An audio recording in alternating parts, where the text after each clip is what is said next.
natin ang garlic granule sa ating pagbababad. Ito na ho, atin ang ihahalo ang kanyang lemon sa pagbababad natin. 1½ lemon po ang ilalo. At atin po ngayon hahalo-haluin at ibababad natin hanggang mamaya na bago natin lutuin.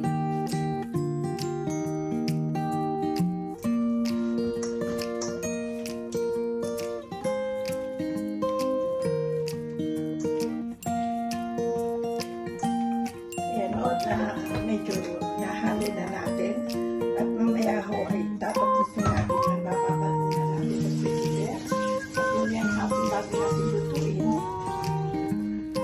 Yan o, nakababad na. Tatakpan natin ang cling film at ilalagay muna natin sa ating frigidaire para hanggang mamaya ay pwede na siyang lutuin. Nababad ko na sa toyo, paminta, oyster sauce, bawang, at garlic granules at isang kalahating lemon. Punong-puno pa ito.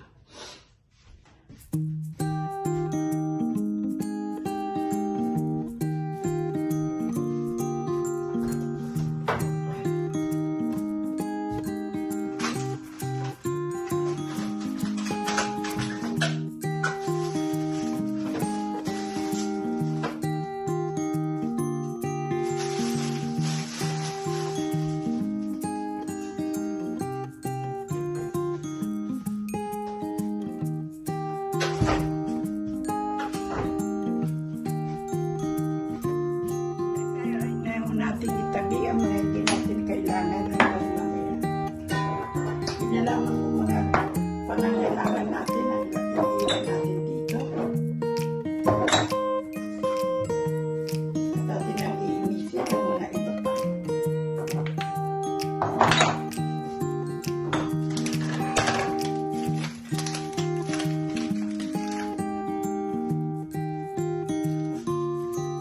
Ayan, at mag-antay na lamang tayo hanggang mamayang hapon para ituloy natin ang ating pagluluto.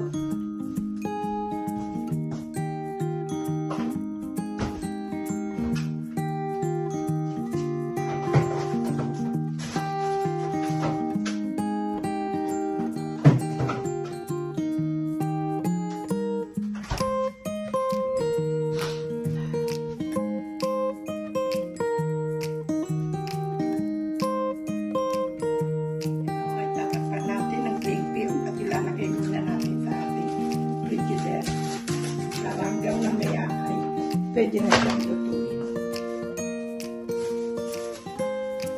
Nababad ko na sa toyo, paminta, oyster sauce, bawang, at garlic granules at isang kalahating lemon.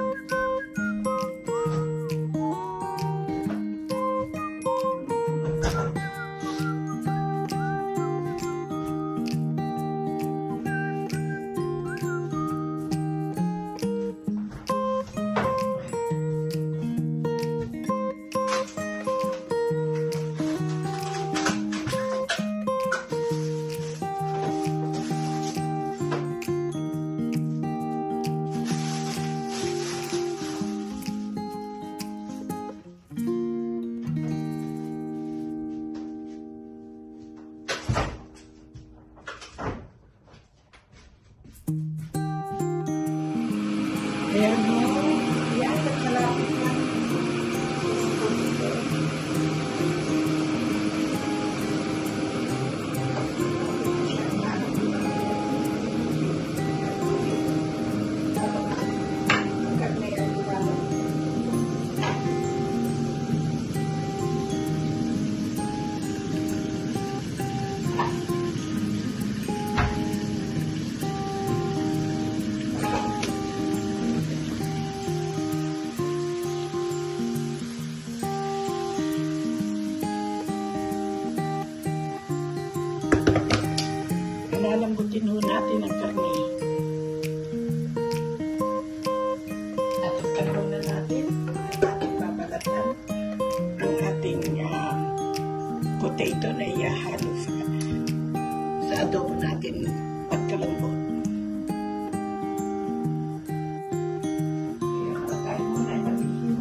hanggang sa ang kanya ay lumambot.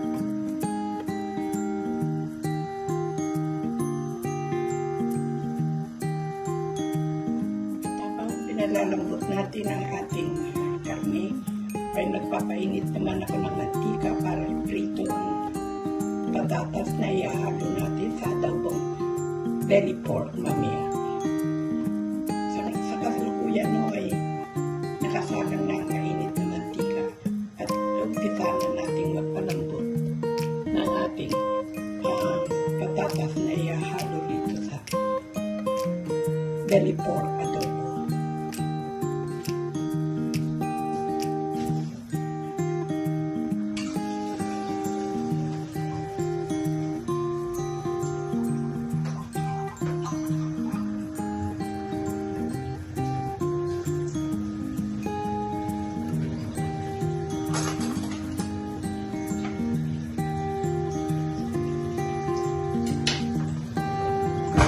Init na ho at pwede na siyang ilagay ang putriwan pa natin ng konting mga kalasa katulad ng tikman soy sauce,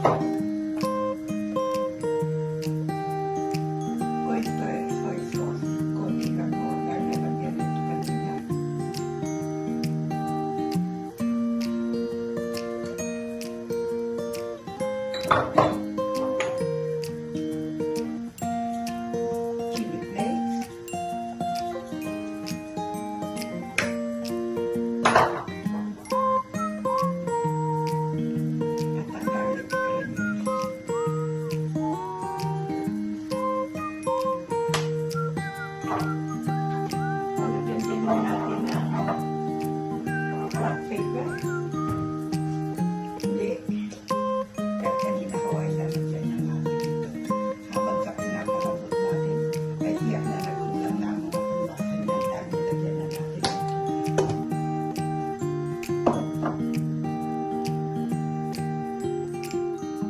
Atin po ilalagay na patatas sa kumukulong mantika at ating igigisa muna ang patatas bago natin mamaya ihahalo sa ating adobong baboy.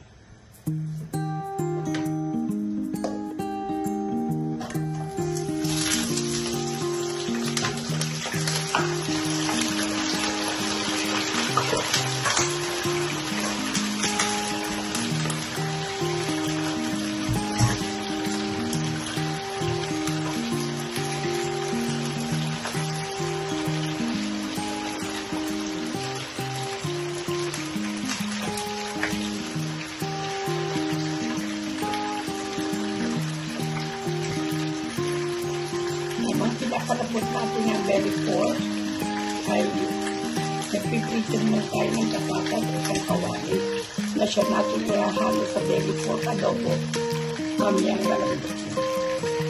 Lilipat ko kayo ngayon sa kabuuan ng ating munting kitchen dito sa ating bahay. Yan o, ito ho ang ating munting kitchen. Yan. Ayan naman ang aking microwave. Aking maliit ang aking frigidaire at itong aking mga cupboard kung ano-ano mga nakalagay dyan. Ayan ang aking mga cupboard.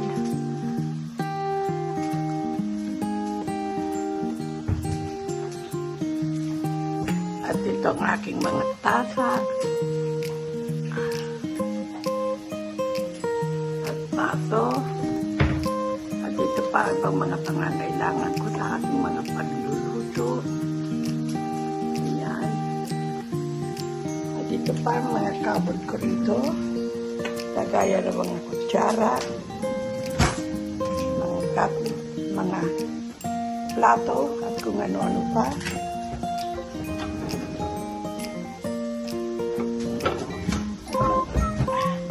Iba pang mga gamit ko.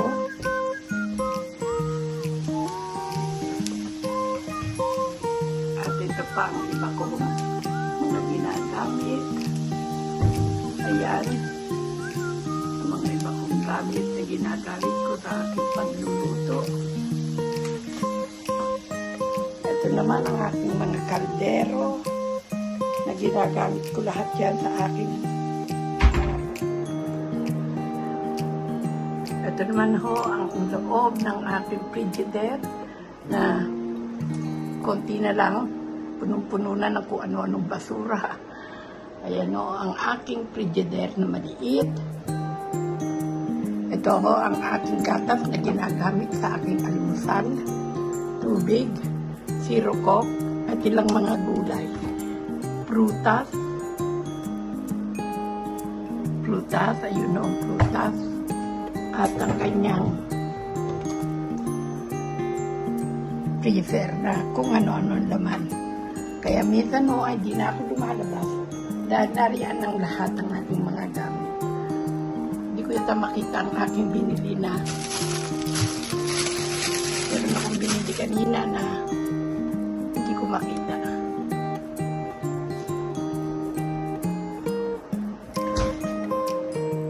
Dahil wala na ako akong daily, hindi ko alam na wala na pala ako sa busa na isang siling pang-gisa, pang-sinigang na lang ang ihahalo na. Wala sa kitas. Pag-alisin ko ang tanggal. Lalo natin ihahalo na. Lalo magkaroon ng cake natin. Pork adobo.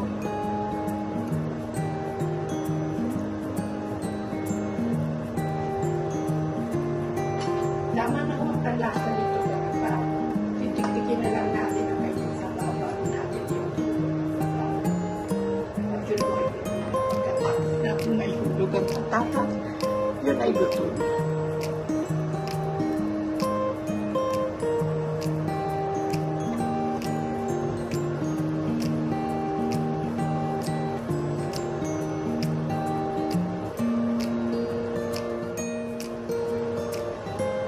Konti na lang ang luto ng ating adobong belly pork na may kahalong patatas na pinirito natin.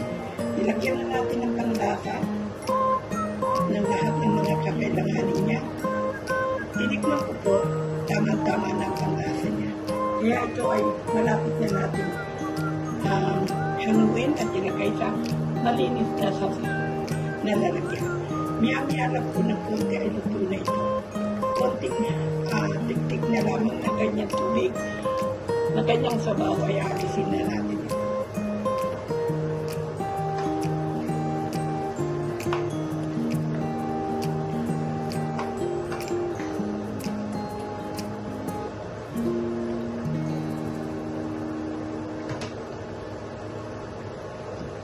Hindi na ho natin tatakpan, pababayaan na lang natin na kumulo na kumulo. Malambot na ho ang belly pork at atin ang yung hulog ng patatas na pinirito natin kanina.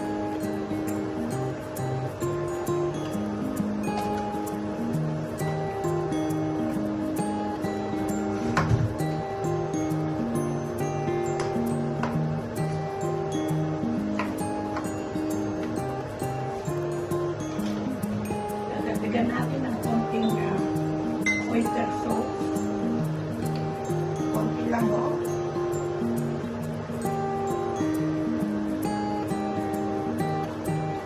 Wala nang pa-oyster sauce kaya tatapin na natin ito.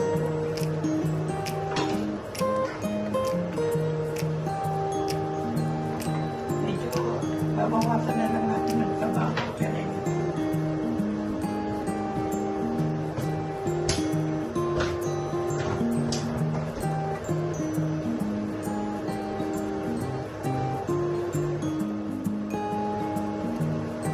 Konti na lang ang luto ng ating adobong belly pork na may kahalong patatas na pinirito natin. Nilagyan na natin ang panlasa ng lahat ng mga kakailanganin niya. Tinikman ko po, tama-tama na ang panlasa niya. Kaya ito ay malapit na natin hanuin at ilagay sa malinis na sasaw na lalagyan. Miyami alam ko ng konti ay luto na ito. Konting tiktik na lamang na ganyang tubig, na ganyang sabaw ay alisin na natin.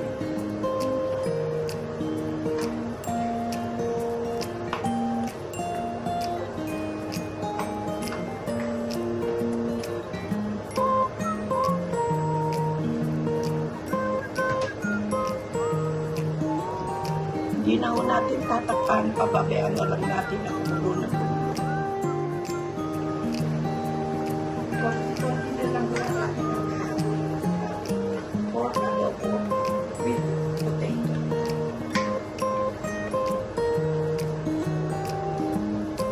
Ito ay ulam na dalawa na. Kakain mo ako at titigin mo siguro ako ng titigin na ulam. Nasasarapan ako. Hindi naman marami dahil hindi ako masyado kumakain ng mga sobrang taba. Hindi naman mataba ito dahil ito ay very pork. Pero siguro kakain ako ng mga isang piraso at patatas at ang taba.